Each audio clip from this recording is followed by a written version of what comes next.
Raised on a diet of Walt Disney World, Ray Harryhausen films, Florida tiki tourist traps, and tattoo imagery, Pooch paints images that seem to exist in a bizarre afterlife. Okay, I'm going to explain to you some of my influences, where all this comes from. A lot of people may look at it and wonder why am I painting these skeletons, this Day of the Dead stuff? Why amusement park rides, you know? Well, there's a lot of different influences there. I'd say the main thing starts with Disney World. Just, you know, growing up in Florida, going to Disney World, probably once a year my parents would take me there. And the place was just, you know, visually overload. And you had a lot of cultural icons and symbolism. You know, Disney brought a lot of stuff to the park from his movies. He brought a lot of stuff from different cultural places. And one of the things I'm exploring right now is this Mexican Day of the Dead. And the reason I'm drawn to that is because of the skeletons. I mean, there's skeletons everywhere. I haven't actually been there to the Day of the Dead Festival, but I've seen a lot of books and stuff on it, and I'm just fascinated by it.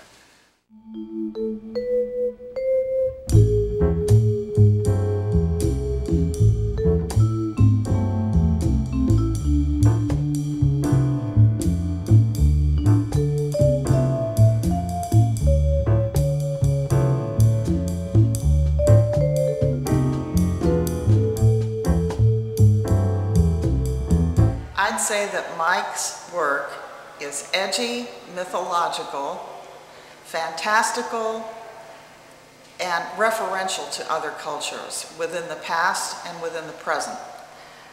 I think he relates to people because his work is easy to read, easy to understand.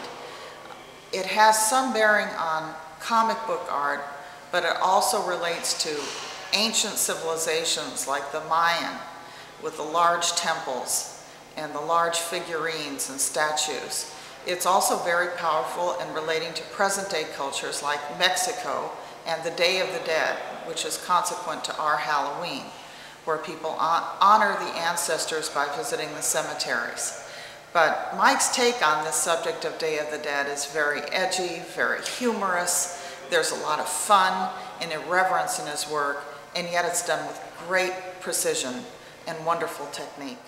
Sometimes, yeah, some of the older stuff I did was a little more dream-like influenced, you know. Sometimes I have dreams about roller coasters, you know, but they're not like crazy like in my paintings. They're just like haunted houses and stuff, like fair haunted houses. And I like that kind of stuff better.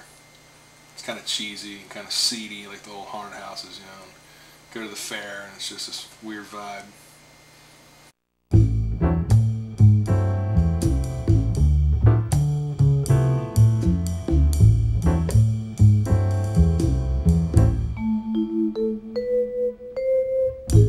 Mike, better known as Pooch. I met him along with the rest of Rape Tape around 1988.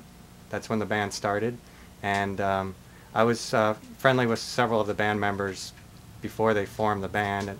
And Pooch was a new guy on the scene, at least as far as I was concerned. He was 18 years old, fresh out of high school, had a whole lot of talent, and he was sort of the driving force behind the band.